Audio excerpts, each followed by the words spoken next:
అతడు శ్రమలో ఉన్నప్పుడు తన దేవుడైన యెహోవాను బతిమాలుకొని తన పితరుల దేవుని సన్నిధిని తన్ను తాను బహుగా తగ్గించుకొని ఆయనకు మొరలెడగా ఆయన అతని విన్నపములను ఆలకించి యెరూషలేమునకు అతని రాజ్యములోనికి అతన్ని తిరిగి తీసుకుని వచ్చినప్పుడు యెహోవాయే దేవుడయ్యున్నాడని మనష్షే తెలిసికొనెను.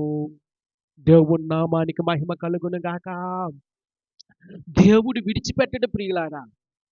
ఆయన బబులోను దేశానికి తీసుకుని వెళ్ళిపోబడినప్పుడు లేదా శత్రువుల చేతికి అప్పగించబడినప్పుడు అక్కడ తన మనస్సు మార్చుకొని ప్రియులారా అక్కడ దేవుని సన్నిధిలో ఆయన మొరపెట్టిన ఆ మొరను దేవుడు అంగీకరించి తిరిగి తన రాజ్యములోనికి అతన్ని తీసుకుని రావడం అనేది చాలా దేవుని కృపను మనకు తెలియజేస్తూ ఉంది.